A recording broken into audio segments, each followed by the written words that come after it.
नमस्कार दोस्तों, स्वागत है आप सभी लोगों का एक बार फिर से राम एकेडमी के इस यूट्यूब चैनल पर। न्यूज की श्रृंखला में आज हम चर्चा करेंगे अमेरिका के द्वारा ईरान के परमाणु केंद्रों पर हमला। दोस्तों, ईरान इजराइल के युद्ध से तो हम सभी वाकिफ हैं। इसी दौरान अमेरिका ने ईरान के परमाणु संयंत्रों पर हमला किया। ये चर्चा में क्यों? ईरान इजराइल युद्ध 13 जून 2025 से शुरू हुआ।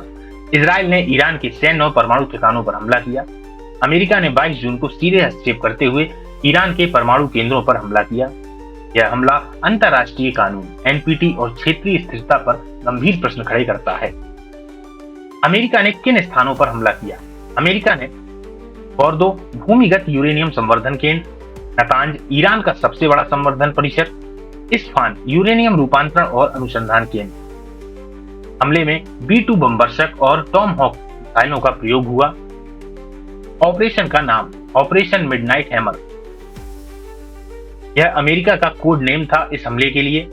125 से अधिक अमेरिकी सैन्य विमान, पनडुब्बियां और युद्धपोत शामिल थे। मिशन को अत्यंत गोपनीय रखा गया और केवल कुछ वरिष्ठ अधिकारियों को ही इसकी जानकारी थी।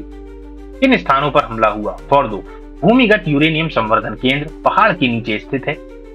नतांज ईरान का मुख्य संवर्धन केंद्र, जहां 60% तक यूरेनियम शुद्ध किया जा रहा था। इस्फान अनुसंधान और रूपांतरण केंद्र, जहां चीनी रिएक्टर और वैज्ञानिक प्रयोगशालाएं हैं। किस प्रकार के बम गिराए गए? GBU-57AB massive ordnance penetrator MOP, वजन 30,000 पाउंड, लगभग 13,600 किलोग्राम। उद्देश्य बंकर बस्टर यानी भूमिगत संरचनाओं को नष्ट करना। क्षमता 60 मीटर गहराई तक घुसकर विस्फोट करना।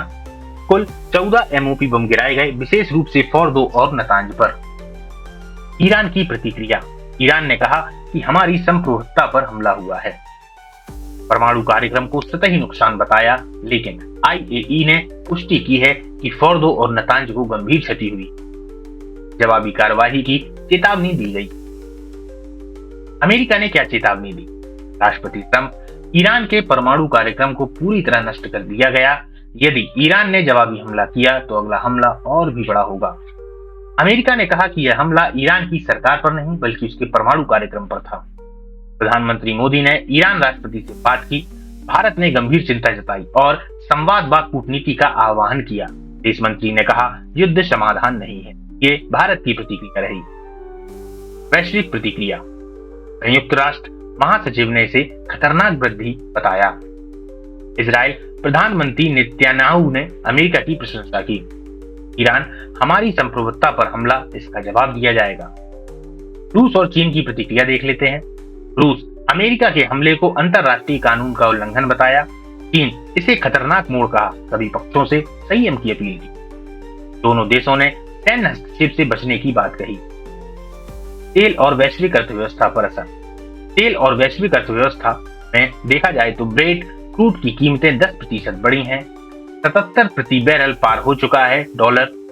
ईरान ने हरमुज जलद मरुमध्य बंद करने की चेतावनी दी। वैश्विक ऊर्जा आपूर्ति और मुद्रास्फीति पर असर की आशंका। अंतर्राष्ट्रीय कानून और एनपीटी का उल्लंघन। ईरान एनपीटी का सदस्य, लेकिन उस पर हमले से संदेह। अमेरिका स्वयं एनपीटी का संरक्षक, फिर भी हमला किया। IAEA को हमले के बाद साइज तक पहुंच नहीं मिली। निष्कर्ष, यह हमला केवल सैन्य नहीं बल्कि कूटनीतिक और कानूनी दृष्टि से भी महत्वपूर्ण है। क्षेत्रीय अस्थिरता, वैश्विक तेल संकट और परमाणु अप्रसाद पर गंभीर प्रभाव है। भारत जैसे देशों के लिए संतुलन बनाए रखना चुनौती था। अमेरिका ने ईरान के किन 3 परमाणु केंद्रों पर हमला किया? दोस्तों, ये आज का प्रश्न है। तेहरान, कौम, सिराज, फोर्दो, नतांज, इस्फान, हुसैर, मसाहद, यजाद, बंदर अब्बास, क्वाजबिन, तबरिज। यहाँ पे अगर देखा जाए तो आंसर बी है, फोर्दो, नतांज, इस्फान। अब एक प्रश्न और है जिसका आंसर आपको देना है। भारत की प्रतिक्रिया क्या थी? अमेरिका का समर्थन किया, ईरान को चेतावनी दी, युद्ध का समर्थन किया, संवाद और कूटनीति की। इसका आंसर आप लोग बताइएगा। और इसी के साथ में आज की ये जो क्लास है इसको हम समाप्त करते हैं।